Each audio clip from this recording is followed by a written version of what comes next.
Our viewers, welcome back to the channel. And by the video title, you know what this video is about. What NFL team have the best roster in 2023? As you guys look at all the teams, the deadline was today. You look at all the different teams and all the rosters. There's some teams, in my opinion, that stick out the most. I was going through and looking at everybody's roster and just seeing the depth that teams have. Some teams that are sleepers as well. But I think and believe that the team with the best roster comes down to these two teams in particular, which is the 49ers and the Philadelphia Eagles.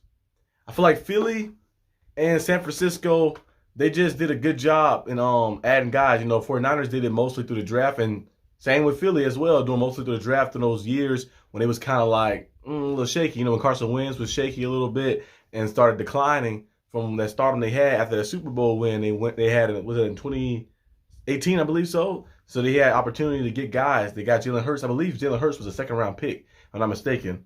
Jalen Hurts, they got him. They brought in other guys. They traded for A.J. Brown. They drafted Devontae Smith from Alabama in the first round, I believe, too, as well. And they got Darius Slay. They brought a lot of different guys in and just built that team up. And then you see the teams they got now. They basically got the whole Georgia defense there. They got all these different guys. You got the beast, Davis, in the middle like that. He's a very good run stuffer. A very good force of nature, freak of nature. You got Carter now there too. I think he's going to be nice too as well. He kind of dropped a little bit because of some off the field things that happened, but he fell right to an amazing team. He fell to a Super Bowl contending team, a team that has potential to win the Super Bowl. Because they went there last year and they basically was in the game. It just came down to them not getting the ball last. Chiefs got the ball last and it went on to win the game. But this team, this defense is stacked. Hassan Reddick, ever since he got to the Philadelphia Eagles, he has kind of snapped and been a different type of player. He's been playing at a high level, playing phenomenally, and going out there and just wreaking havoc. He's been causing mayhem all over the field. So having a guy like that and having all these different guys and different pieces, 70 sacks last year for the Philadelphia Eagles, and they added more guys to that front seven. So they're going to be very relentless. They're going to be out there hunting, and they're going to make a lot of plays, got a lot of depth. A lot of the guys and rotational pieces are some guys who are very capable of being starters. So they have all these guys, all this depth. Remember the Eagles been building this up for a while, and they just look amazing. And same with the 49ers. You look at all the guys they got on there. They got 3 first-team All-Pros last year on their team. With Bosa, with Warner, and the safety they had too as well. I can't pronounce his name, but he was flying all over the place. They put him in different packages. They had him blitzing in. They had him doing all crazy things all over the place. And he kind of reminded me of Palomalu Jr. I'm a Palomalu fan. I'm a Steelers fan. The reason I like football is because of Palomalu. But he kind of, with the last year, the way he played, he kind of resembled a little bit like flying over the place and just being a mayhem and a Tasmanian devil-like force all over the field and just causing mayhem for opposing offenses. But the 49ers, they got a lot of weapons, offense as well. You look at George Kittle. You look at Deebo Samuel. You look at Brandon Ayuk, who played very well last year too. And even Jennings, I think number 15, he played pretty solid, pretty good too last year. So you got a lot of different guys. And in the running back department, the running back room is amazing. CMC, and you got Elijah Mitchell, who are very capable of going out there and being starters. So you got CMC going to be the starter, but Elijah Mitchell is a starter running back as well. He did his rookie year when he was with the 49ers, almost 1,000 yards, and he missed about 5 or 6 games that year and still almost put it up. The 49ers have a great offensive line as well. So they have a lot of guys, and Brock Purdy is a starting quarterback. They traded Trey Lance to Dallas. I know people had a lot of debating and been talking about the Dak Prescott situation and Trey Lance and Jerry Jones and all that stuff. I think Dak Prescott would probably be cool. Cool for. I think it'd be cool because it's a reason that Jerry Jones don't trade it for Trey Lance, because they could have easily just said, we're gonna just roll out, see next year what quarterbacks they got or the year after that. But they decided to trade for Trey Lance, so they see something in him. They know he has potential. The 49ers gave everything they got to Trey Lance. They traded 3 first-rounders. I used to think it was 2, but I forgot it was 3 first-rounders and a 3rd-round pick for Trey Lance, and Trey Lance didn't kind of work out too well. And they got Brock Purdy with the last pick of the draft, usually Mr. Irrelevant, but now he's Mr. Relevant because he's been very good and he has been undefeated in every full game he has played. He's been playing at a phenomenal level. So they have situations.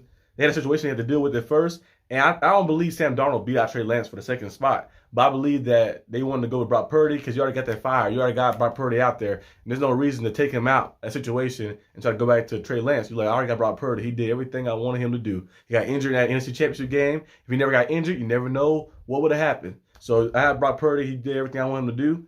And Trey Lance, I don't want him to be having a situation where they're breathing down the neck of my starting quarterback and the pressure get to him. So I'm going to just trade, and I'm just going to roll with this guy. So that's probably what they did. And then you see Dallas got him, and Dallas going to get him probably prepped and ready. I don't think he's going to play this year unless something crazy happens. Hopefully no injuries or anything. But I don't believe he's going to play this season. But maybe next season he might get out there. You never know. If the Cowboys come up short again, they might say, hey, let's trade Dak Prescott. We're going to trade Dak Prescott to somewhere. Or they might just keep him on the bench for 2 years and then try to play it out and see what happens. You never know what can happen. The NFL is very crazy. And, teams want to win now. They don't want to wait for the future. They ain't got time to be waiting for a long time, so they want to win now. So that situation, will be monitoring that. But some sleeper teams with some great rosters is teams like the Steelers. I'm not just saying it because I'm a Steeler fan and biased, but the Steelers last year was lack of depth. The roster wasn't too good. But this year, what Mr. Khan has done and Coach Tomlin has done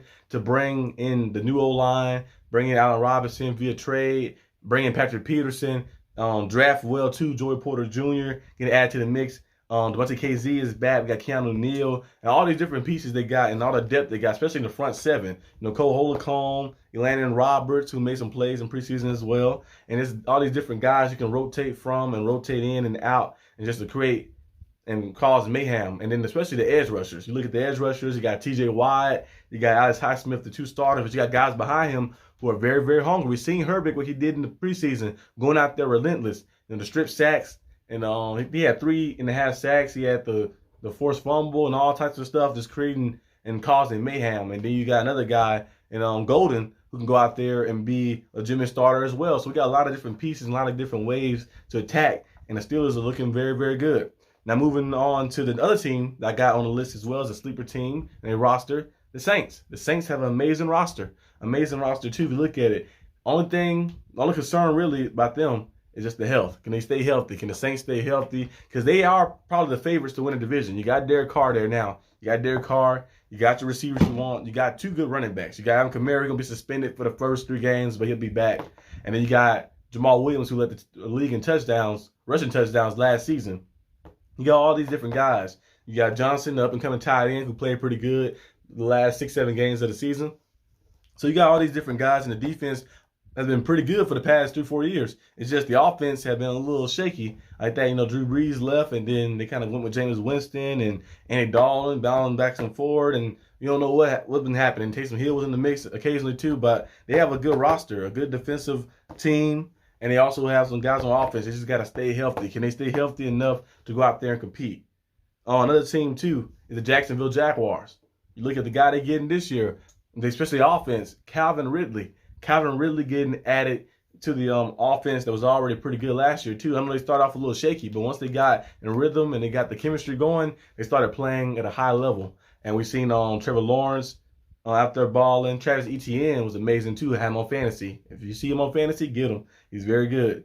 And then you have Evan Ingram had one of his best years of his career with the Jaguars. And then Christian Kirk had an amazing season with the Jaguars as well. Zay Jones was solid too as well. And then you got Calvin Ridley coming to the mix. They got a lot of different guys, a lot of ways to attack you on offense. And their defense, they added some guys in the draft. They added some few pieces here and there. So I think their team is kind of sleeper. It's a sleeper team with the roster and stuff. Another team who's a sleeper as well is the Chargers. Most times you probably think the Chargers wouldn't be a sleeper because they got all the things they got, but it's just the health concerns. That's why. Because they stay healthy by the end of the season, close to the end of the season, they can be a team to be, be hard to deal with on the receiving core they have. Because they got Keenan Allen out there, Mike Williams. They got what's his name? The rookie, Quentin Johnson, I believe so, from the TCU. They got him out there too as well. Austin Eckler is still there for now. I don't know if he's gonna still ask for a trade, or I don't know if the trade process is still going or not. But they got all these weapons. Austin Eckler has scored 40-plus touchdowns in the past 2 seasons, the most touchdowns by a non-QB over the past 2 years. So you got to pay him eventually. Like he's the driving force of their team. And the defense is nice too. Derwin James, the amazing safety. I don't think he's the best safety in the league. I think Minkah Fitzpatrick is the best safety in the league. Derwin James is nice though. But he's very good. Got to stay healthy. Joey Bosa. got to stay healthy. Every year it's the same thing. He's an amazing player, but like he can't stay healthy and play a full season and stay consistently healthy throughout the season. I want to see him and Khalil Mack out there at the same time causing havoc. Not my team, not my Steelers, but every other team like that. But the Chargers got a nice roster. Of course, we know teams like the Bills. Of course, we know they got nice rosters, and the Dolphins. They're not sleepers, really. You know, the Bills got a nice roster. Dolphins got an amazing roster. Super Bowl contending team. They got all these different guys. They got to stay healthy as well. And the AFC got a lot of different guys. The Raiders roster is nice. You look at the Broncos roster is not too bad either. The question is Russell Wilson, what he's gonna do. And look at the AFC North, the Steelers, I mentioned, the Ravens, of course. Like I mentioned, the defense is always good with the Ravens and the rushing attack as well. The Bengals, I like their defense, and I like their what's the name too? Their receivers and their quarterback. Of course, Joe Burrow is amazing. I feel like the Bengals be too cheap though sometimes. You gotta go out there and spend the money. You gotta build that O-line up. Last year, the O-line wasn't the best for Joe Burrow, and the year before that, the O-line wasn't the best either. You can't have your quarterback getting sacked 50 times a season. So, and then I'm wondering, it was the year before that year, too, the year with the Super Bowl.